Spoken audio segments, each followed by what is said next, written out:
Hello everyone, welcome to my YouTube channel. So, how are you all?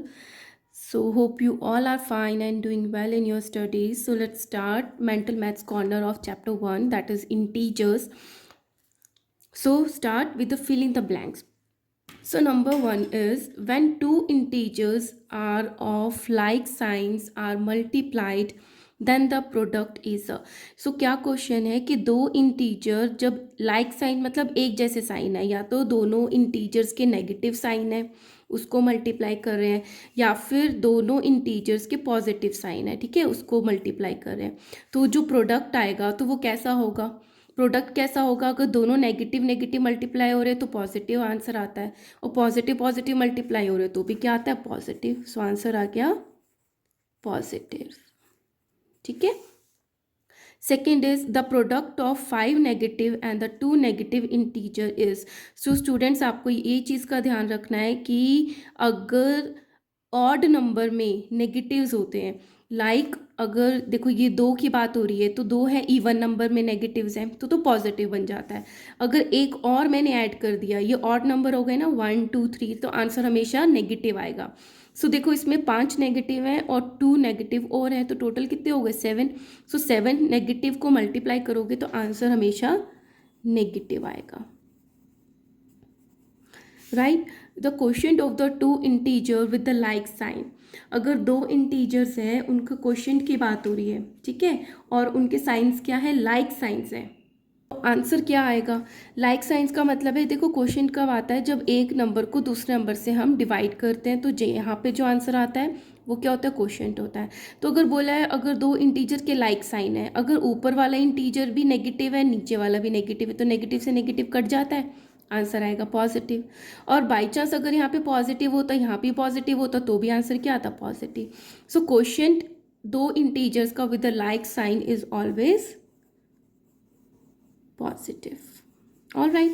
The successor of minus 175 is, successor मतलब बड़ा number, predecessor होता है पहला number, successor होता है बाद का नंबर। सो देखो मैं इसमें आपको बताती हूँ। सो हम नंबर लाइन कैसे ड्रॉ करते हैं, ऐसे करते हैं और यहाँ पे क्या आता है, जैसे 0 आता है, फिर हम बढ़ते हैं -1 -2, तो जो भी नंबर आएगा अगर -175 की बात हो रही है तो क्या आएगा, -171 -172 -173 -174 एंड -175। सो 175 से पहले क्या आता है, -174, तो -175 का सक्सेसर क्या हो गया, -174, एक बड़ा नंबर, और -175 से 74 तो बड़ा होता है निगेटिव वाला। So the additive inverse of 7 is, मतलब 7 में क्या ऐड किया जाए कि आंसर जो है वो क्या हो जाए, 0। तो हम देखो क्या ऐड कर सकते हैं, 7 है, पॉजिटिव 7 में क्या ऐड करें कि जो आंसर है वो 0 बन जाए, so -7।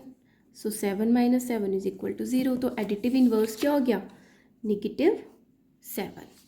Alright, if a is an integer then its predecessor is, predecessor मतलब पहले का नंबर, ठीक है। अगर ये है a, ये है 0, ये है कोई नंबर a, तो इससे पहले का नंबर क्या होगा, एक कम होगा, सो a-1।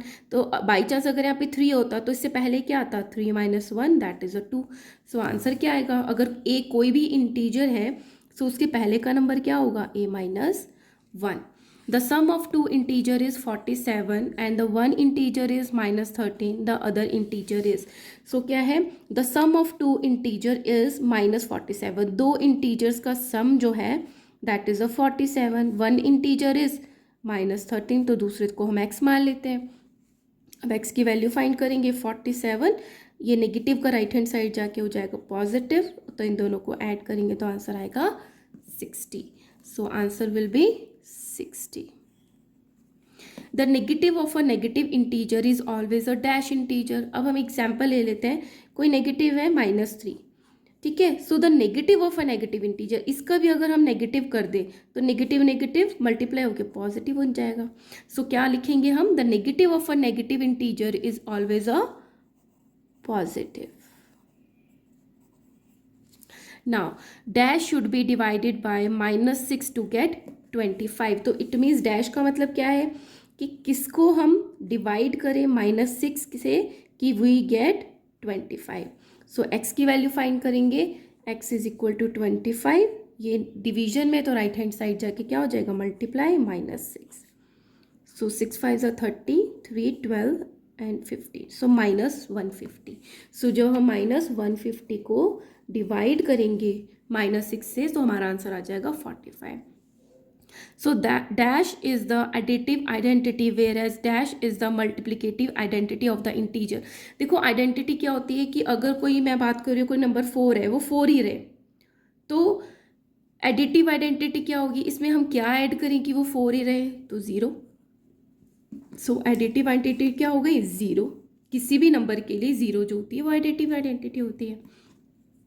Where as dash is the multiplicative identity. अब 4 को मैं किससे मल्टीप्लाई करूं कि वो 4 ही रहे, तो मल्टीप्लिकेटिव आइडेंटिटी क्या हो गई, 1. तो 1 से मल्टीप्लाई करके उसकी आइडेंटिटी जो होती है वो मेंटेन रहती है किसी न किसी नंबर की.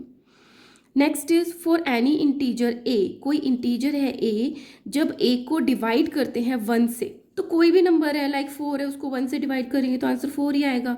सो सिमिलरली अगर ए कोई नंबर है उसको 1 से डिवाइड करें तो आंसर तो ए ही आएगा, राइट. वेयर एज ए, अब ए क्या था, एक इंटीजर था. किसी भी इंटीजर को 0 से डिवाइड करते हैं तो आंसर क्या आता है, नॉट डिफाइंड. हम उसको डिफाइन ही नहीं कर सकते हैं, right. Last is -12 is dash then -10. अब देखो नंबर लाइन में क्या होता है, यहाँ 0 है, -1 -2, क्योंकि नेगेटिव की तरफ जा रहे हैं, राइट हैंड साइड तो पॉजिटिव आता है, ठीक है. तो यहाँ पे आ गया बाई चांस करके -10 -11, सो -12. तो आप क्या देखते हो कि 0 से हम लेफ्ट हैंड साइड जाते हैं तो वैल्यू जो होती है वो रिड्यूस होती है, और राइट हैंड साइड जाते हैं तो क्या होती है, वैल्यू इंक्रीज होती है. तो जो नेगेटिव -12 है और नेगेटिव -10 की बात हो रही है, तो इसमें से जो 12 है वो 10 से स्मॉल हुआ ना, क्योंकि इसकी वैल्यू कम हो रही है. सो हम क्या लिखेंगे, -12 is smaller than -10. So this is about the fill in the blanks.